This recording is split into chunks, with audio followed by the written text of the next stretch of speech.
I'm going to be talking about forgiveness, actually total forgiveness.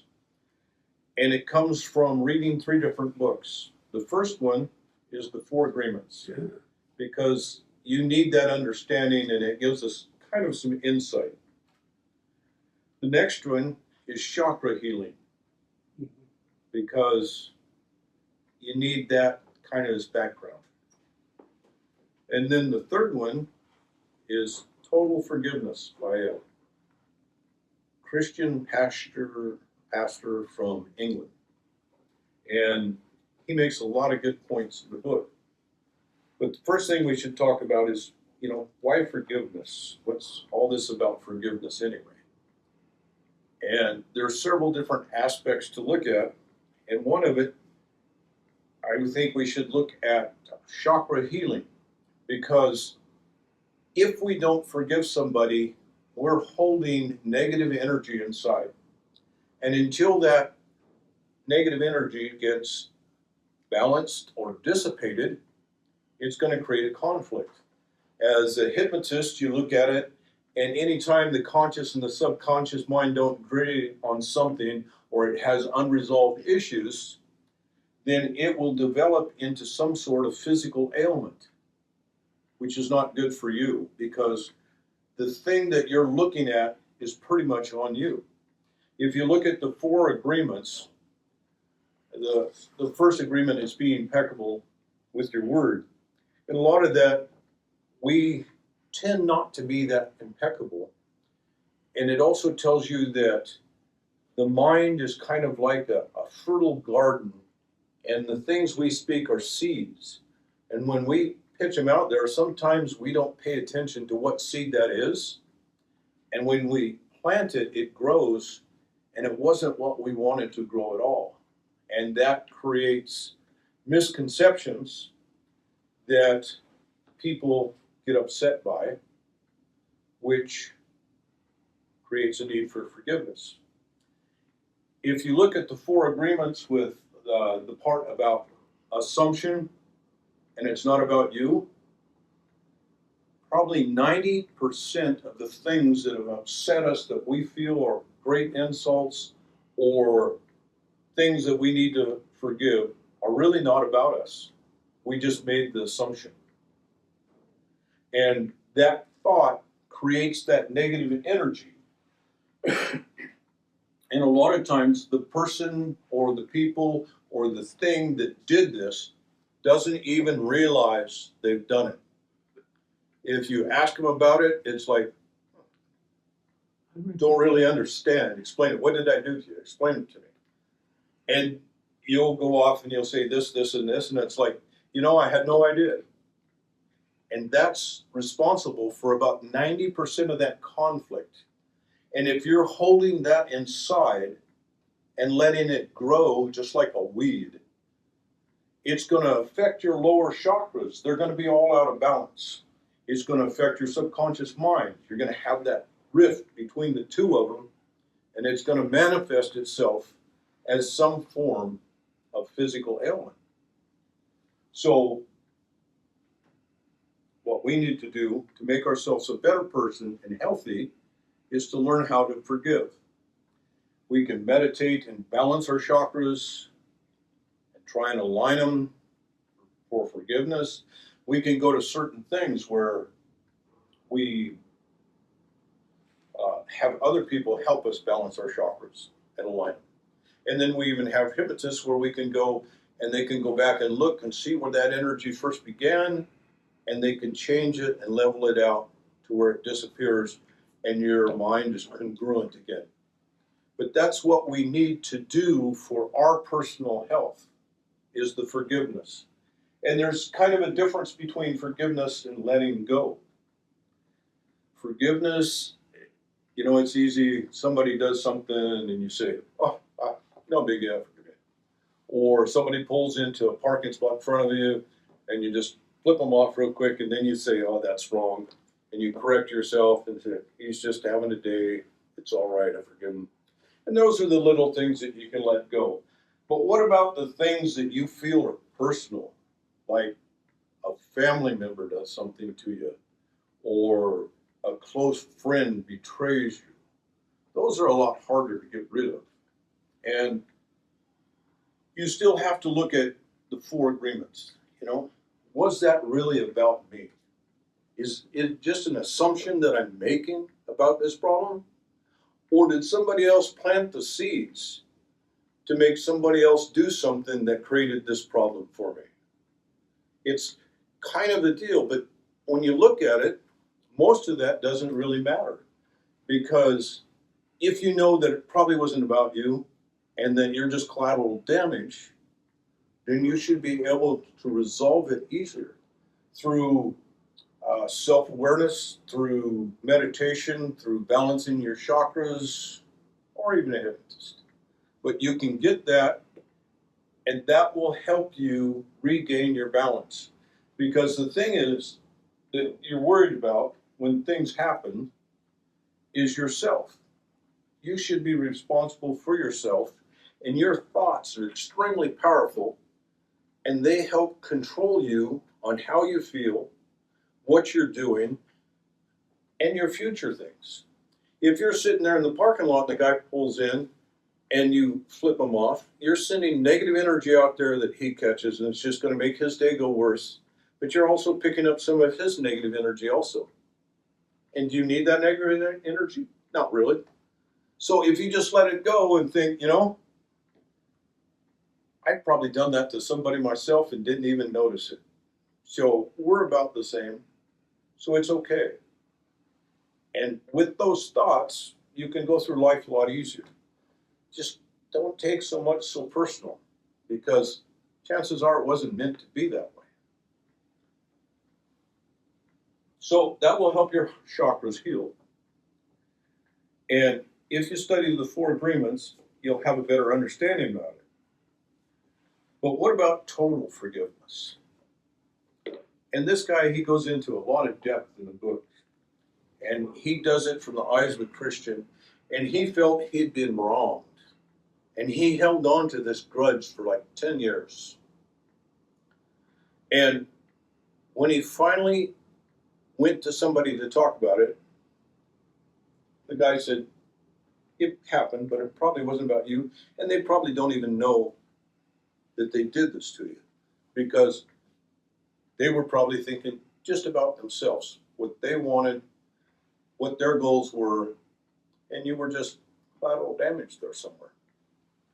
And it, you know, you shouldn't take it personal, and you shouldn't look at them.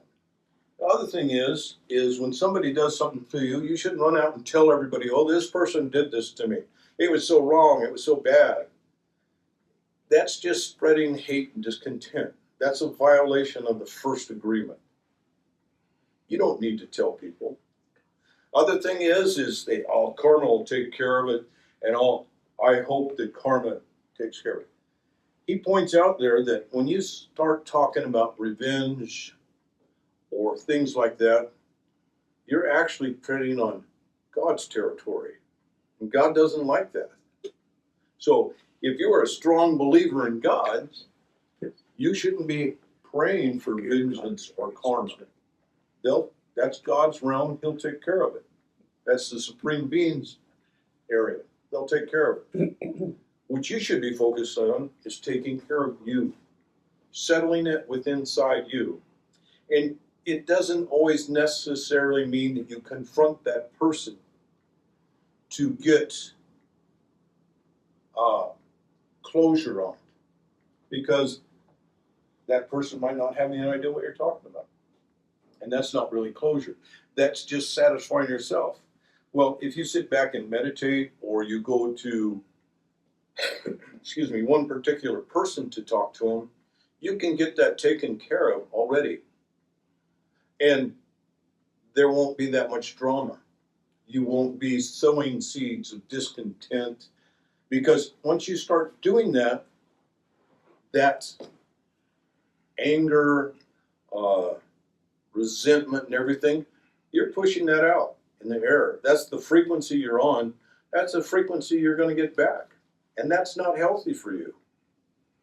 And he talks about Joseph. So this would be a pretty ugly family reunion. You know, can imagine if Joseph didn't forgive his brothers. He had to forgive them and say, don't tell Dad that you sold me into slavery. Tell him that you thought I was dead. It wasn't a lie. Because Joseph, his brothers were envious of him, and so they sold him into slavery, and they put sheep blood all over his coat. And they went back to his dad and said, we just found this bloody coat of Joseph's, and we felt that he's dead. And his dad mourned him for a long time. And then a famine starts, and they go to Egypt, and here's Joseph.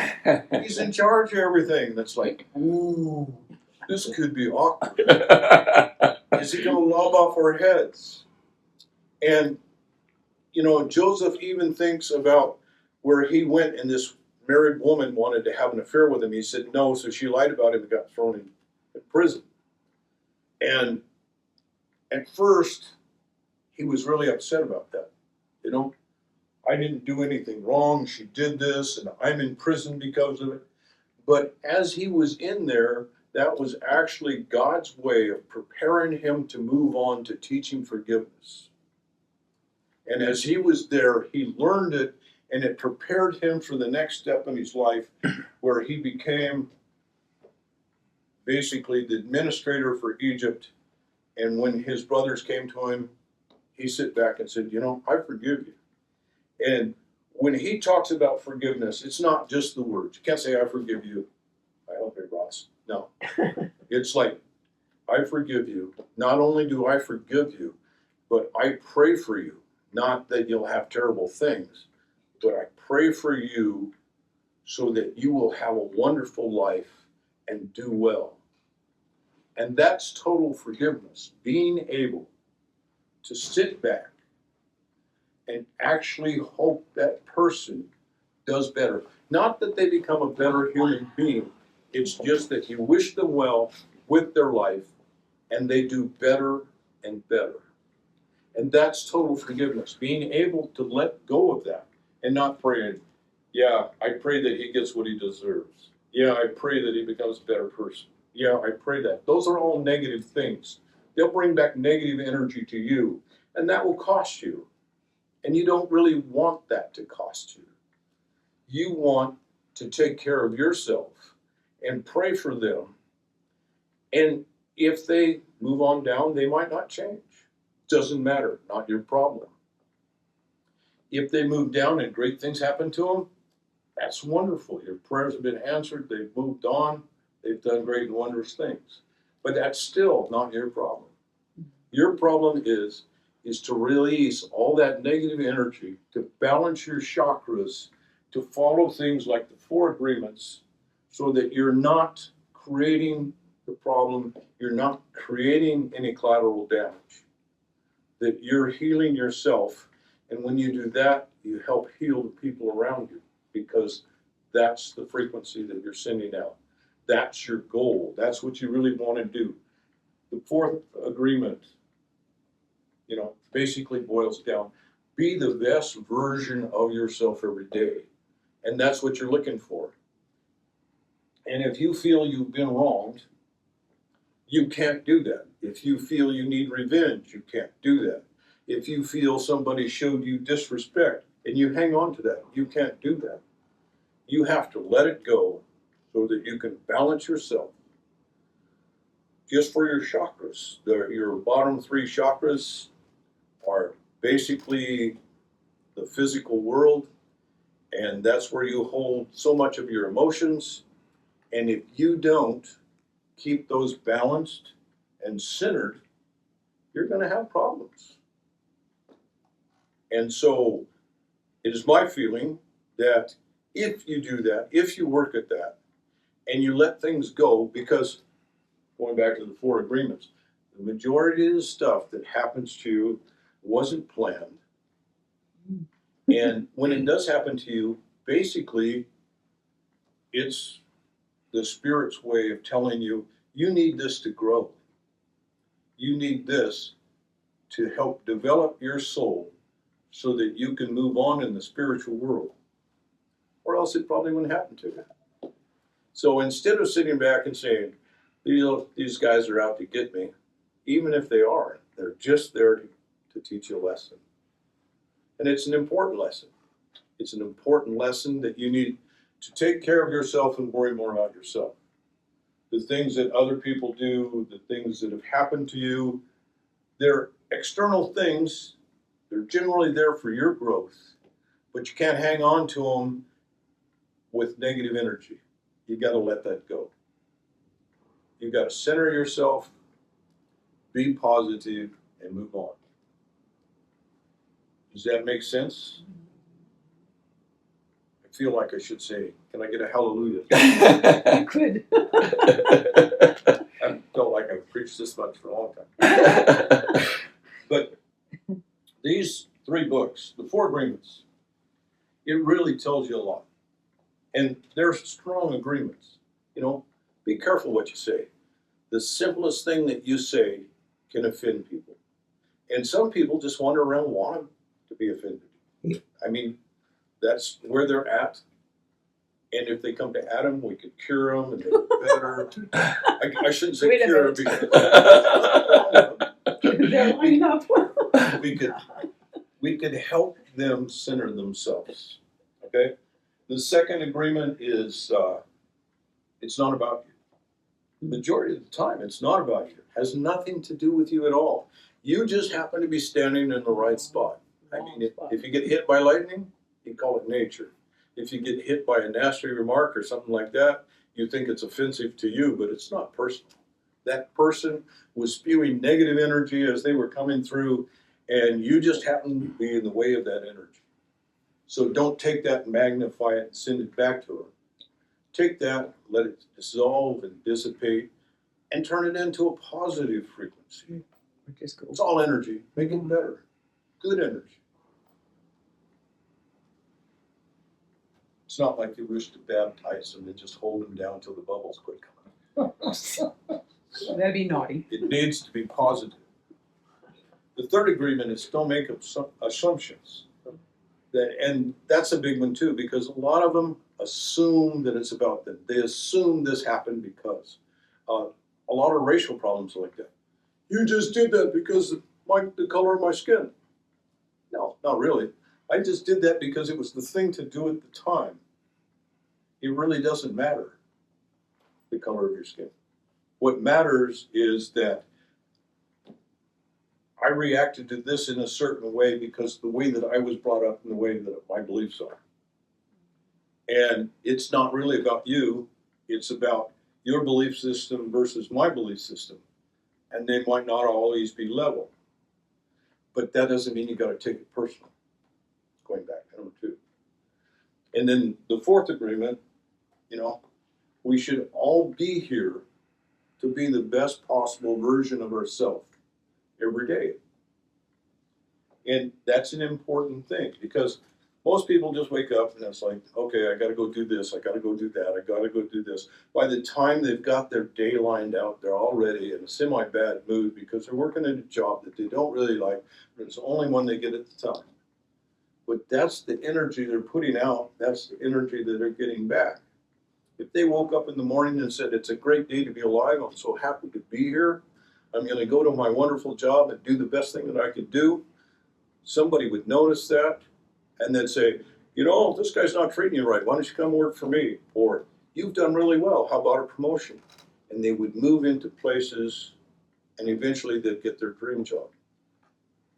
I read a story once about manifestation and this guy and his wife sit back and when they were still together, just getting ready to get married, and they drew a picture of what their dream house would be. And then they worked at their jobs and everything, and that picture was gone. And 5 or 6 or 7 years later, all of a sudden they see this house they both really like. They buy it, and they're undoing all their boxes and everything. And here's that picture they drew. And it matches the house they're in. They put it out there. Did they get it right away? No. But as they worked, that energy went out into the universe, and eventually it came back and settled.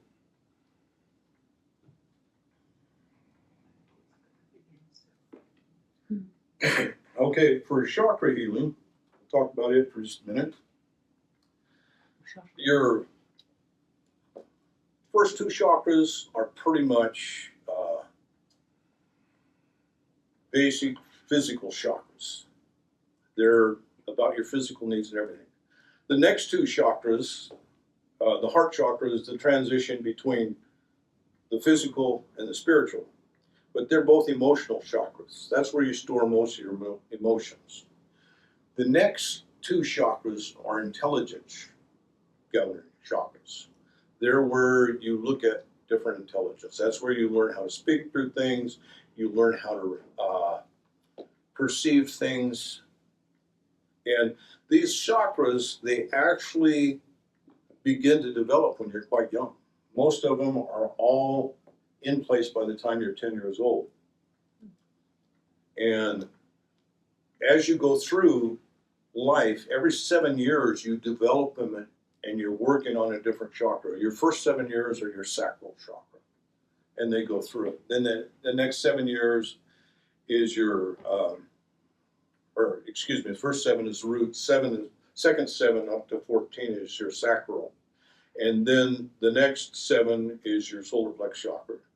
And then, you're not really getting into compassion until your late 20s, where you really start feeling compassion, because that's when your heart chakra is really flourishing.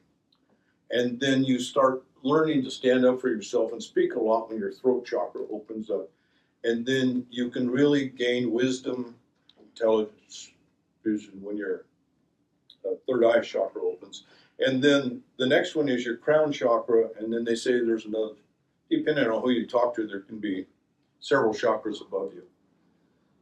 But your crown chakra is where you're getting into the spiritual, and you understand, and the one above that is also spiritual. But these chakras, if you keep them aligned and you think about them and you work on them and you know where you're at in them and you study them and you work on colors and stuff, it will help you stay balanced. It'll help you stay healthy. It'll help you be the best possible person that you can be. And that's one of the main reasons that you want to understand them, because when you start understanding your chakras, you begin to understand your feelings. And when you get a gut feeling, you'll know that it's your sacral chakra that's coming into play there. If you get just that feeling of doom or gloom or happiness or something like that, you know that that's probably coming from your solar plex chakra. That's the center of your physical body. It holds all that physical body together. If those three chakras align, that'll maintain you as a healthy being. And then once you start moving up from the heart and the rest, that helps the way that you perceive the world around you. It helps you gaining knowledge. It helps you transmit energy and receive energy. And you keep those, and that helps your spiritual body. And if you know that you're a spiritual being living in a human body, you know that you want to keep the spiritual stuff all in line too. Is all that making sense? Okay. All right. Hallelujah. And then a lot of us, we were raised in America as Christians, and we have strong ties to different Christian faiths. And this guy writing this book about total forgiveness, he points out a lot of things that we understand in the Four Agreements and the chakra healing. He's talking about, okay, first, if you've been upset, don't run out and tell everybody about it, because you're just spreading bad energy, and it'll come back. If you can't deal with it yourself, find one trusted person and talk to that person about it. Deal with them. It's why the Catholic Church has confessors. So you can go to somebody and you can tell them about the things that are bothering you, and he can help you with it. Okay? The next thing that you're looking at is kind of look at the problem and say, was this all about me, or was this collateral damage somewhere? Was it really meant for me, or was it just something that happened and I just happened to be in the wrong cog? And then you want to look at it and say, how much is this fact and how much am I just assuming this happened? Because a lot of times when you sit back, you'll start to realize, no, this had nothing to do with me at all, and I'm carrying this anger around, and it's crippling me in my body. And the bottom line is, it was the other person's thing, and he just transferred that off to me, and I took it and ran with it. And I didn't need to. And so he talks a lot about, keeping it to yourself, work on you, and forgive the person. It might be something that they didn't even know they did at all. And he says 90% of the people that you're upset with had no idea they upset you. And if you try and confront them about the problem, they'll say, I never did that, or I never meant to do that, or I didn't realize that, because they didn't know they did it. The Americans especially are so focused on what they're doing and their goals and their personal ideas that they barrel through life without even thinking about the impact that they're having on the people around them. They wrote the book, The Ugly American. It's kind of our culture, it seems like. But even now, you see people, and when you talk to them, you realize everything they're saying is all about them. They don't really care about what's going on. It's about them, about them, about them. I was recently reading a joke, and this gal had a date, and she was on her date, and she said, this guy talked about himself continually for an hour and a half. And then finally he looked at her and says, well, enough about me. Let's talk about you. What do you think about me? They used to have a Verizon commercial where a guy was talking into the phone about himself. And he says, I'm tired of talking about me. Why don't you talk about me for a little while? Yeah. Pretty much the same thing. Okay, getting back to it. And then the other thing is if you're praying for the other person, you've totally given away all that negative energy, and you're spreading positive energy with them. You've taken your negative energy, transformed it into a positive energy, and you're radiating it out. And that helps you. It makes you grow. It improves you. And it improves the people around you too. So it's really important that you think about those things. And it's not enough just to say, oh, I forgive you, and still harbor resentment. It's not enough to say, that doesn't matter, it's okay, if you're still hanging on to it. In order to forgive, to totally let go, not only do you have to let go inside, but you have to put that positive energy outward, saying, it's okay, you can let it go, I let it go. I wish you the best of everything. I hope that you will be the best possible version of yourself. And when you do that, it totally frees you, and it allows you to balance, and it makes you much healthier. And that's a solid half an hour. That's about all I got. I have something to add prior to everything that you said I love. And it's a great path to follow. But I think there's one thing that we can do even before, and that is to realize when I'm triggered, when something happens in the inner Bobby experience, that can be a signal to me that I'm not very grounded in that moment, because I have the experience of being wronged, being cut off in traffic or whatever, and it not even remotely affecting me just saying, go ahead. If you're in that much of a rush, no big deal. I'm in my moment of Zen. So I recognize that if somebody else is triggering me, I'm not very grounded. So if the very first thing that I do is look and say, what's going on with me on the inside, it's just been my experience that very often, I'll just use you as an example. If something that you did triggered me and then I go to myself first, I might very quickly realize, man, I just assumed that Phil was doing that on purpose. But there's a million things that could have been going on in his world. And I might have been doing that on purpose. you might.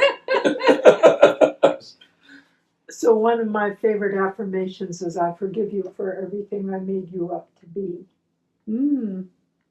because I'm taking responsibility that whatever I see, I created.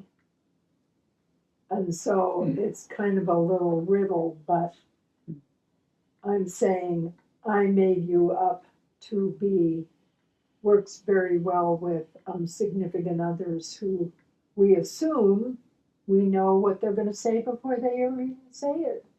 Because we're around them all the time, and so we know them. We don't know them at all. That's your third agreement in total violation. You've made all these Reverse assumptions psychology. about them, and you don't really know. You just assume that they'll do that, react that way. Do your thing again, Anne. I forgive you for everything I made up. I made you up to be. Sticky. I forgive you for the way I made you. That comes from a guy a little higher. Ah, Okay. So Oh no, yeah, I kind of agree with oh no.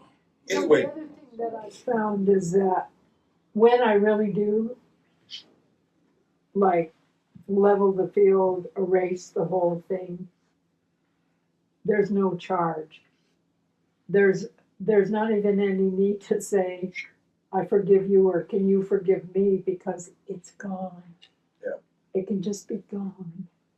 We don't have to go through this whole little gerbil wheel thing before we get to a place where we just say, let it you know, if you could close your eyes and imagine all the people around as radio stations that are transmitting and receiving, and if you closed your eyes and you looked out there, every time you saw a big burst of energy and noticed how it affected all the towers around it, it would change the way that you think about things. Because if somebody's over there with a pile of puppies and they're radiating out, and they have this burst of positive energy out there, the other people are going to see it and they're going to say, "Ooh, look at all the puppies.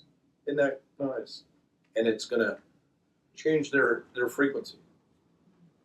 And then if you see another one where something's happening and like a lady slaps her child, and you can feel that negative energy radiate out, and you can see it affect the people around. And the whole world's like that, and everything you do. If you're just going through in a state of peace, and you have a nice smooth signal as you go by the others' antennas, they'll pick that up, and it'll change their frequency too.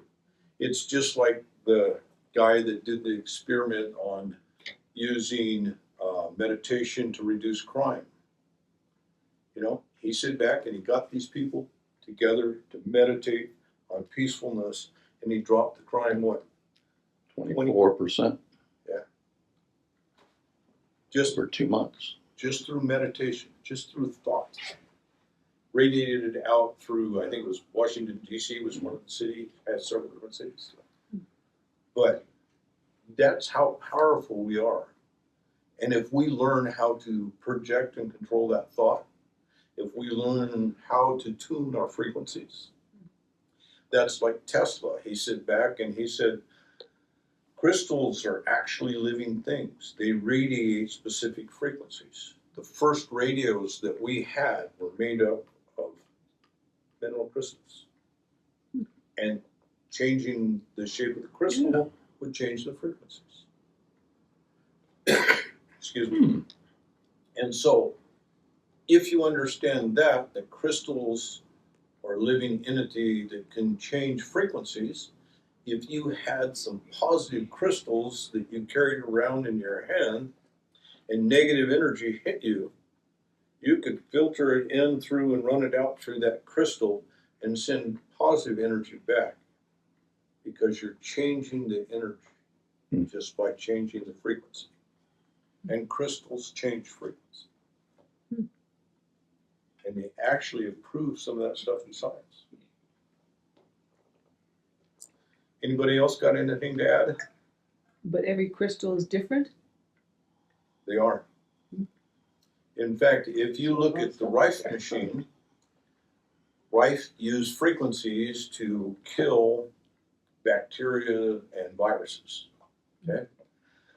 And he noticed that if you radiated like cancer with a specific frequency, the cells would change so that frequency wouldn't kill them. But they only have a bandwidth of like 6 frequencies. And that's all the more they can do. So he used a thing called a sweep frequency where it would bounce between those frequencies, the center one and 3 each way.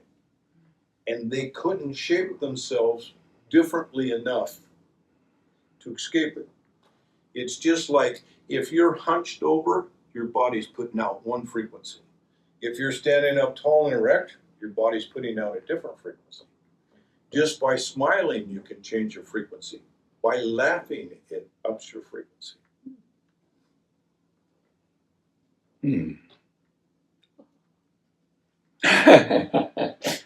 Look, I got 2. Self-improvement in the back row. Started a movement. You came all the way in? You came all the way in the wind? In the wind? I was in my car. I'm kidding. You got pushed into town. Okay, so I guess I just we're done scratched my here. head a little Unless bit. anybody else has anything? Yes, some information from Richard. Oh, goody. He got his 4-wheeler back which is a walker. It has 4 wheels on it. Oh. I'm very familiar with those. And he's been trying to get it ever since he got down there. So finally got it back, so that's a big improvement. Yeah. And he sounds a little better every time he gets over me. So slight improvements are huge. Definitely. My dad and stepmother both have walkers. And the 4-wheel walkers, each wheel has 2 bearings. And they can run anywhere from about $10 to $20 for a bearing. So you can buy a new walker for $55, but if you change out all the bearings, it costs you $80. What? Yeah. Well, thank you. Yeah, thank you for standing there. That was good. Yeah, awesome job on an impromptu. Right. You've been studying Presentation. that, of course. I was reading that about a month ago, and I looked through it all, and I said, you know, these are so interlinked. Yeah. And they're different aspects. You know, you have the Eastern, you've got the Aztec, and you've got the modern Christian. But yet they're all linked together if you look at them right. So, not to start a whole nother conversation, but the whole idea of Jesus taking on all the sins of the world and forgiving us. To me, when I think about that, I don't understand why we're still all balled up in the mess. Because in one of the books I read, it says it's not that you need to be forgiven because you already have been. I would say that he's forgiven you. And just that message alone sends a lot of positive energy out. But the other thing you have to consider is you're here to grow spiritually. No matter how bad you do physically, you're still here for spiritual growth. Right. If you didn't have challenges, you wouldn't have growth. So don't take personal the things that are happening to you. but there are things that need to happen to you to make you the best possible version of yourself. It might not seem like it at the time, but it is. I mean, when you're up to your neck in the swamp, it doesn't seem like it's a very good thing or it's a positive thing, but you learn something in there. If nothing else, just how to read a map to get the hell out of the swamp. Help!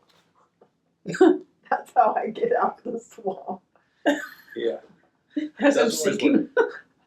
The other thing that you should Higher pitch. know is never say it can't get any worse than this. No, I don't I say think that. God takes that as a challenge. No, no. Let's go for Oponopono and what you've been talking about. What's that? Oponopono. You familiar with it? I apologize. I'm sorry. Thank you. I love you. It's a codification for releasing the energy between yourself and people or your position and other people. It was used in Hawaii by a man who took over a mental institution, became the chief of it. This is a documented thing. And he used that on all of the inmates, read their files and do it. But he did it in a prayerful form, a very spiritualistic form. And if I remember correctly, they all became released other than one person from this institution. And he came up with this formula. That was it. But it was a variety of forgiveness formula and prayer rolled into one. 4 steps.